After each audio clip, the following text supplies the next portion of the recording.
Friends, welcome to my channel easy learning account. ये हमारा accounting for share capital chapter 8 का last video है और इसमें भी हम एक कंप्लीट क्वेश्चन करेंगे जिसमें हम थोड़ी सा न्यू चीज सीखेंगे, नई बात जो क्वेश्चन में मैं आपको बताऊंगी कि अगर क्वेश्चन कुछ इस तरह का हो कि अगर हम अलॉटमेंट का पेमेंट कर रहे हैं तो अलॉटमेंट की कॉल से ज्यादा प्रीमियम का अमाउंट है, तो जब हम एक्सेस मनी की टेबल बनाएंगे तो उसमें प्रीमियम का एडजस्टमेंट कंसर्न एंट्रीज में कैसे करेंगे, उसी को सिखाने के लिए हमने ये वीडियो बनाया है। और इसमें हमको कंप्लीट सारे ट्रांजैक्शंस को अगेन करेंगे जिसमें हम एंट्रीज एप्लीकेशन से लेकर गेम को कैपिटल रिजर्व में ट्रांसफर तक की एंट्रीज लास्ट 3 वीडियो से लगातार कर रहे हैं।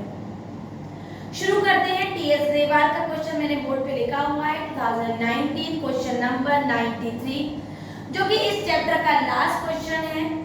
क्वेश्चन कुछ इस तरह से है, अगर आपके पास बुक है तो आप बुक में देखिए, नहीं है तो बोर्ड पे मैंने क्वेश्चन लिखा हुआ है। क्वेश्चन है XYZ Limited issued a prospectus inviting 2000 shares of TAN each with premium 4 on application ₹6 including 1 premium, allotment 2 including 1 premium, again first call ₹3 including 1 premium and second and final call ₹3 including 1 premium, मतलब हर call में premium है। Application वो receive for 3000 और तुरंत बच्चे ने समझ लिया कि ये तो ओवर सब्सक्रिप्शन है। क्यों? क्योंकि जितना कंपनी ने कॉल किया उससे ज्यादा लोगों ने सब्सक्राइब कर दिया, तो इसे कहते हैं ओवर सब्सक्रिप्शन। एंड प्रो रेटा allotment was made on 22400 share, 3000 में से केवल 2400 का प्रो रेटा हुआ, तो हमने अपने आप ही अज्यूम कर लिया कि रिमेनिंग को हो गया होगा rejection. All the excess money were utilized towards allotment, सारा पैसा अलॉटमेंट में यूटिलाइज करेंगे एक्सेस मनी का।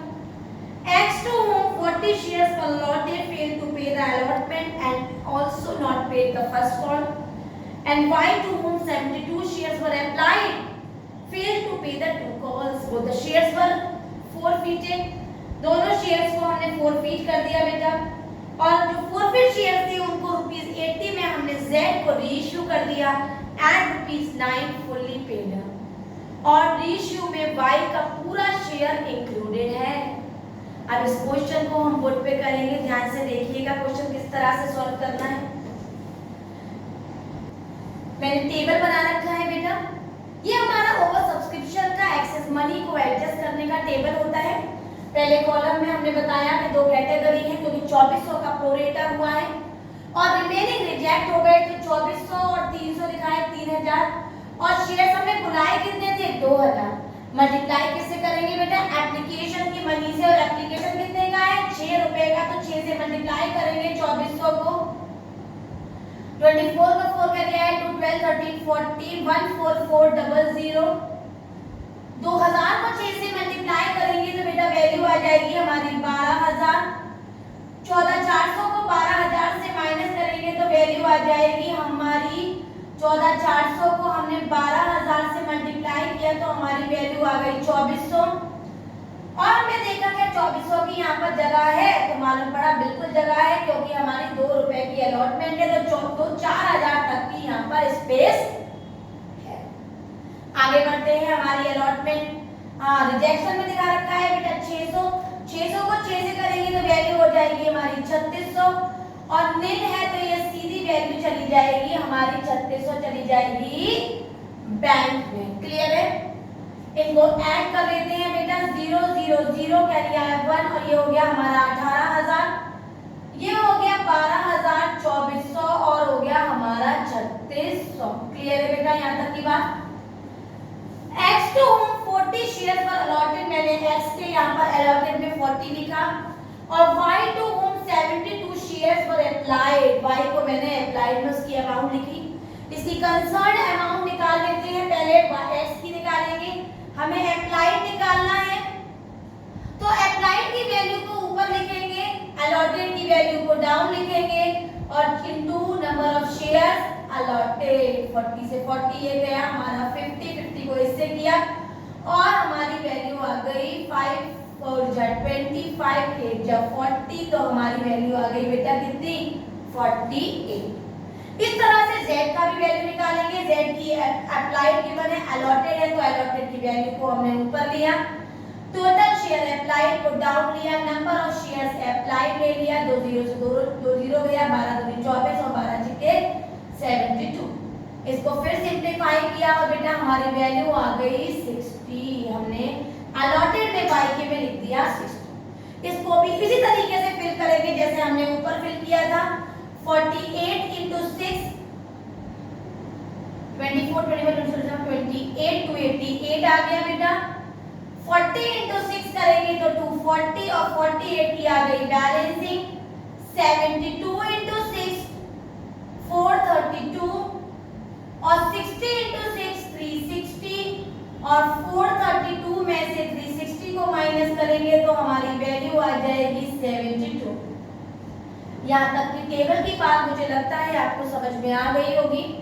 अब टेबल की हेल्प से एंट्री करना शुरू करते हैं। पहले मैं आपको बता दूं कि हमारा जो एक्स बंदा है उसने ना तो अलॉटमेंट दिया है बेटा और ना ही फर्स्ट कॉल दिया है, उसके फर्स्ट कॉल के बाद शेयर फॉरफीट हो गए।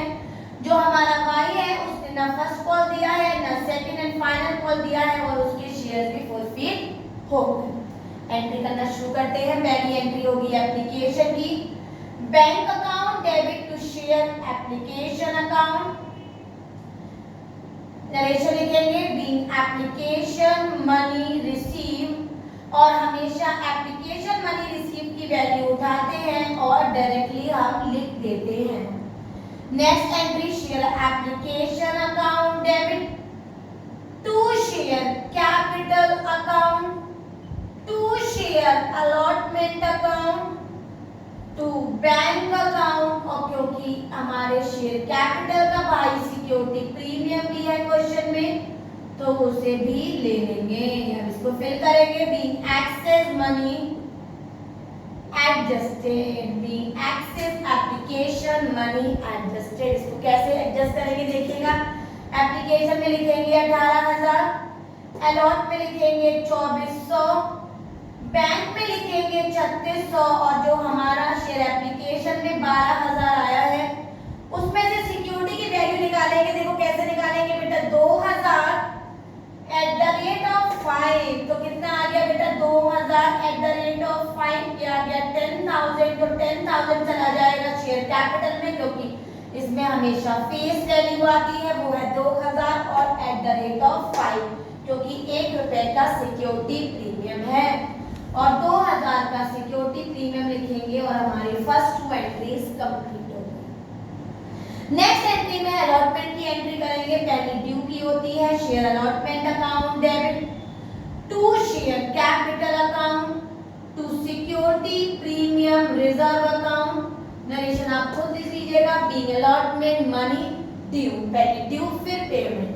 तो देखते हैं अब सारी एंट्री हमारी मिनिमम अमाउंट से होगी 2000 एट द रेट ऑफ 2 तो 2000 एट द रेट ऑफ 2 4000 आ गया। इसमें 1 रुपए की सिक्योरिटी और 1 रुपए की हो गई हमारी एक्चुअल अलॉटमेंट। नेक्स्ट एंट्री करेंगे शेयर, ये होगी मनी रिसीव्ड की तो bank account debit to share allotment account. Narration लिखेंगे बीइंग अलॉटमेंट मनी रिसीव्ड। इसको कैसे निकालेंगे ध्यान से देखिएगा बेटा।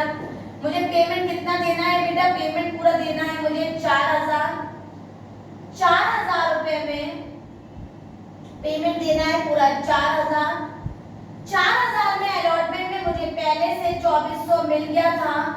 मैंने 2400 माइनस किया तो मेरी वैल्यू आई 1600। 1600 में एक्स जो बंदा है उसने अलॉटमेंट का पेमेंट नहीं दिया तो उसका पेमेंट कितना है बेटा 40 into 2 उसका पेमेंट है 80। 80 में पहले से कितना मिल गया बेटा 48। 48 को माइनस करेंगे तो हमारी वैल्यू आ जाएगी 32 और 32 को हम इससे माइनस करेंगे तो हमारी वैल्यू आ जाएगी 8 और 9 में से 3 गया 6 1568। तो हमारी अलॉटमेंट की वैल्यू कितनी आ गई 1568। एक बार और देख लेते हैं 4000 की अलॉटमेंट 2400 पहले से मिल गया, बल बचा कितना 1600।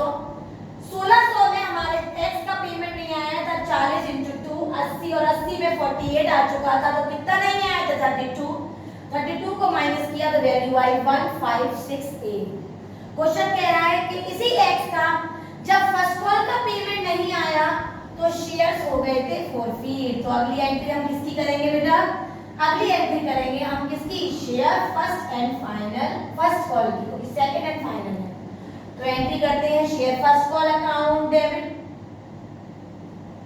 टू शेयर कैपिटल अकाउंट, और क्योंकि इसमें भी सिक्योरिटी है तो to security premium reserve account. Due की एंट्री है, आप नरेशन खुद लिखेंगे। 2000 के शेयर है, फर्स्ट कॉल 3 रुपए की है तो 2000 इंटू 3 आ गए 6। 1 रुपए की सिक्योरिटी है, 2000 इंटू 1 आ गए 2000 और 4000 आ गए हमारे शेयर कैपिटल में। पेमेंट की एंट्री दिखा देंगे। Bank account debit to share first call account being share first call money receive देखिएगा ध्यान से बेटा। पेमेंट कितना था हमारा? 6000 था। 6000 में कोई पैसा कॉल में आया था? नहीं आया था।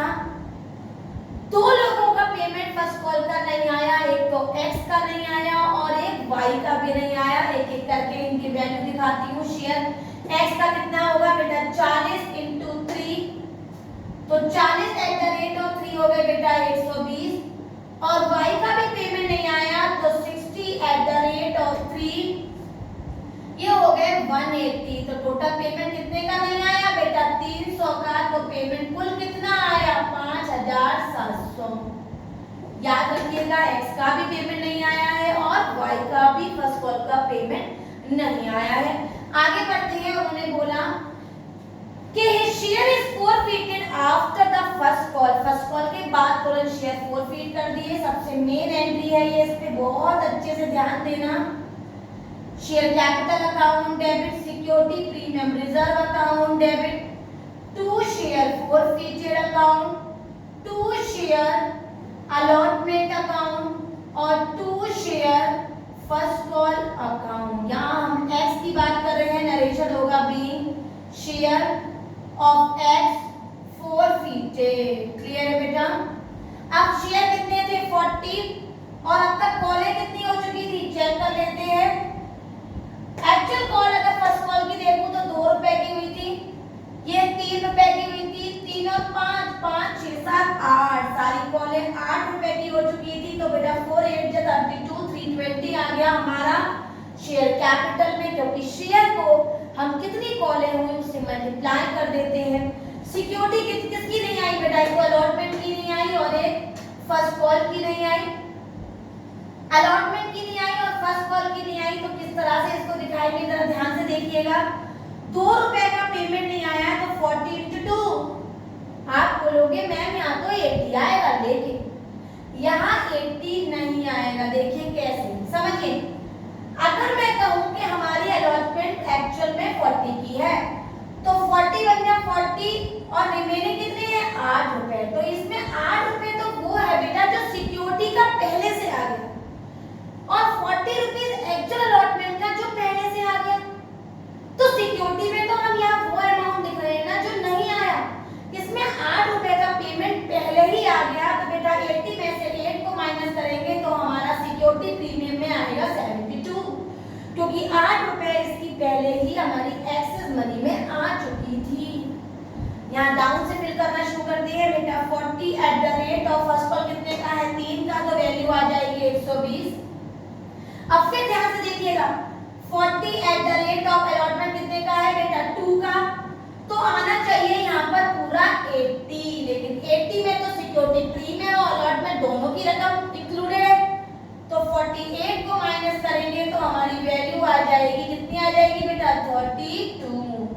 कितनी आएगी? 32। अब 4 फीट में हम वो अमाउंट लिखते हैं जो पहले से हमारे पास आ चुका है।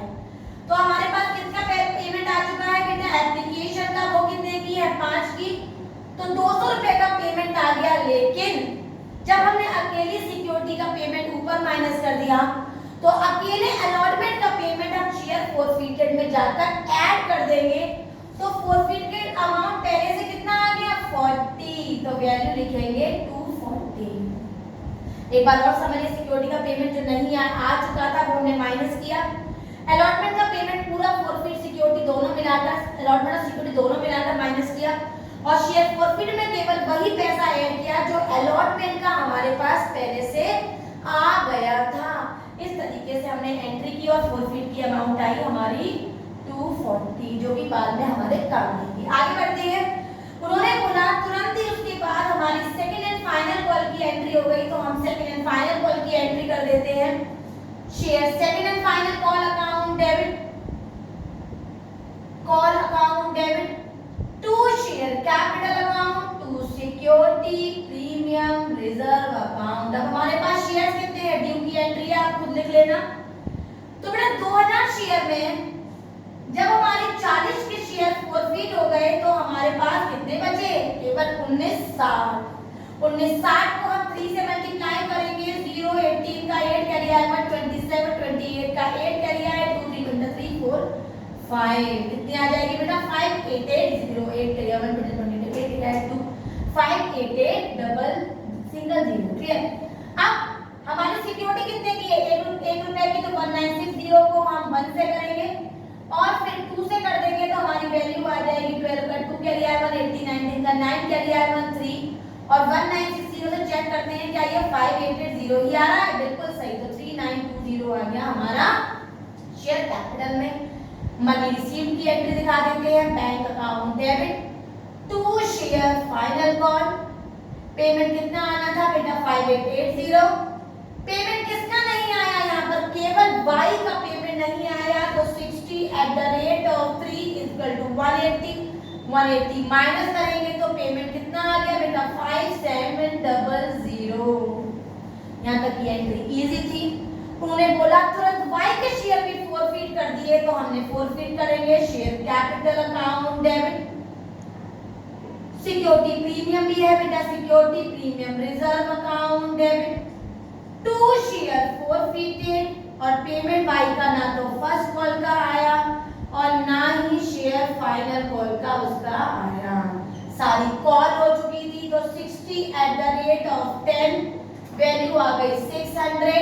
सिक्योरिटी 2 रुपए का नहीं आया, फर्स्ट कॉल का 1 रुपया और सेकंड कॉल का 1 रुपया, तो 60 into 2 वैल्यू आ गई 120। डाउन से फिल इन करेंगे, 60 at the rate of 3 value आ गई 180।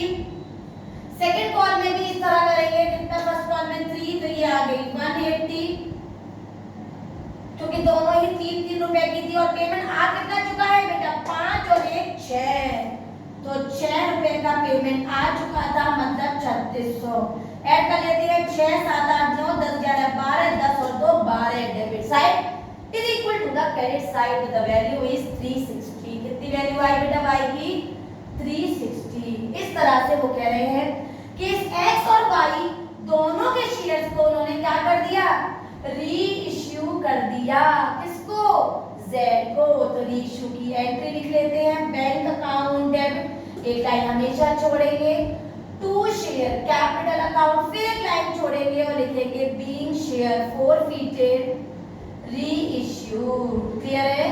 और हमारी लास्ट एंट्री होनी होती है जो मैं लिख ले रही हूँ पहले, share forfeited account debit to capital reserve being gain transfer to capital reserve account. ठीक है बेटा, पढ़ लेते हैं। Out of the forfeited share 80 were reissued, 80 share reissued कर दिए फॉर ₹9 फुल्ली पेड अप। तो ₹4 हमेशा बैंक में आएगा, फुल्ली पेड अप हमेशा शेयर कैपिटल में आएगा, और ₹1 की हमारी डिस्काउंट की बैलेंसिंग हो गई।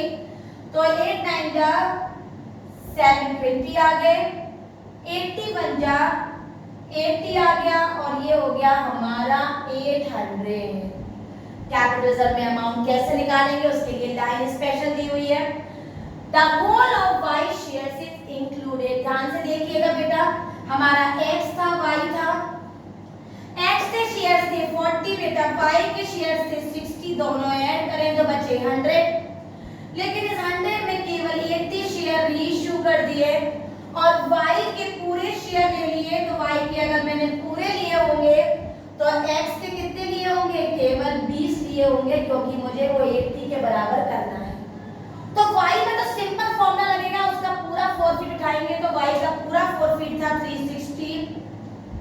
x वाले में मुझे फॉर्मूला लगाना पड़ेगा टोटल अमाउंट 4 फीट है, तो टोटल अमाउंट 4 फीट था हमारा 240 upon number of share 4 feet वो था 40 into number of share reissued वो था 20 माइनस डिस्काउंट, और डिस्काउंट था 18।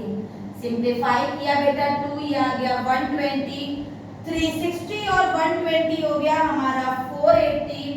और बेटा 480 में जब मैं 80 को माइनस करूंगी तो वैल्यू आ जाएगी 400। एक बार और समझ लीजिए, y का पूरा शेयर था तो y के पूरे शेयर 4 फीट उठाए मैंने 360। x के में फॉर्मूला लगेगा जो कि मैंने आपको वीडियोस में बता रखा है, टोटल अमाउंट 4 फीट जो कि मैंने उठा लिया 240 upon number of share 4 feet वो थे 40 into number of share reissued जो कि हुए हैं 20 माइनस डिस्काउंट वैल्यू आई 400, और 400 मैंने गेन में कैपिटल असेट में ट्रांसफर कर दिया। ये हमारा लास्ट क्वेश्चन था इस चैप्टर का। कल से हम पढ़ेंगे डिबेंचर्स, डिबेंचर्स क्या होते हैं, उनकी एंट्रीज क्या होती है, उसके बारे में सीखेंगे। वीडियो समझ में आई हो, चैप्टर पूरा अच्छी तरह क्लियर हो गया हो तो मेरी वीडियो को लाइक करें, शेयर करें और मेरे चैनल को सब्सक्राइब जरूर करें। Thank you.